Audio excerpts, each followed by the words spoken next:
Voyons voir la structure de l'appareil urinaire. Et plus précisément, de quoi sont constitués nos reins.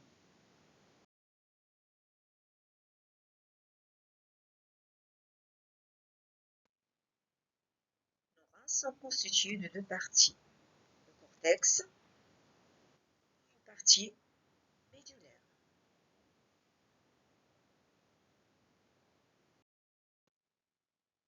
L'artère rénale va ramener du sang riche en déchets azotés vers les reins. Au niveau des reins, on trouve des éléments appelés néphrons.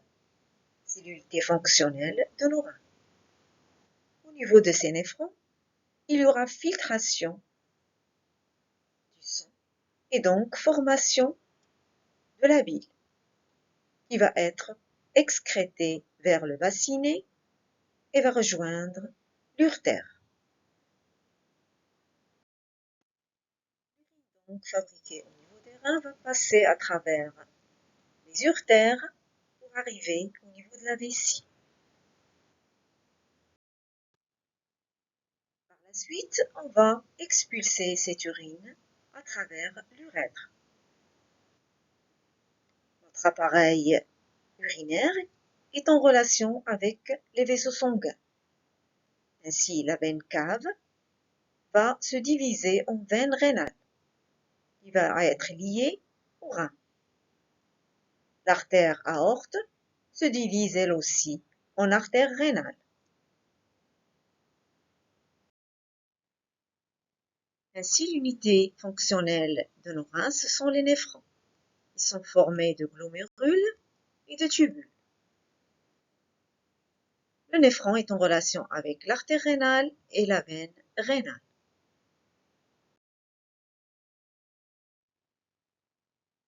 Voyons voir comment il y a une excrétion urinaire, comment fonctionne le néphron. Des glomérules, on va observer le passage des nutriments qui sont sous forme de petites molécules. Ce sont l'eau, les sels minéraux, le glucose et les acides aminés. En plus, il y aura passage de l'urée et l'acide urique. Ce sont des déchets azotés. Les protéines, quant à eux, ne vont pas passer. Au niveau des glomérules, donc, il y a filtration du plasma. Le glomérule, donc, va laisser passer les petites molécules et les grosses molécules ne vont pas passer. Au niveau des tubules, on va observer la réabsorption des nutriments, c'est-à-dire les acides aminés et le glucose en total vont retourner vers les veines. En plus, une certaine quantité d'eau va retourner dans les veines. Et aussi une partie des sels minéraux. On parle donc d'une réabsorption des nutriments. En plus de la réabsorption des nutriments, on va observer l'excrétion de l'excès de l'eau, de l'excès en sels minéraux.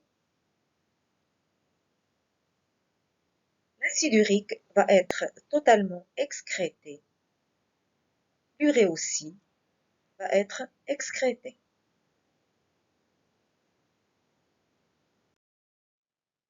Au niveau des tubes urinifères ou bien le tubule, on va avoir la sécrétion de l'acide urique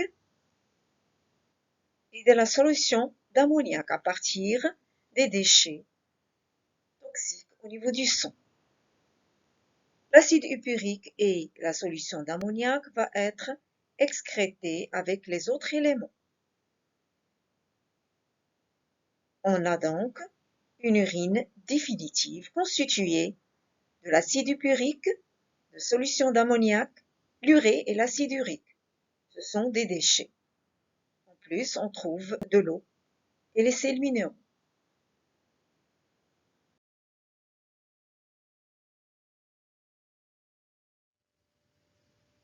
Cliquez sur abonner, j'aime si vous aimez bien sûr, et partagez notre chaîne qui est Science by Zohra. Merci.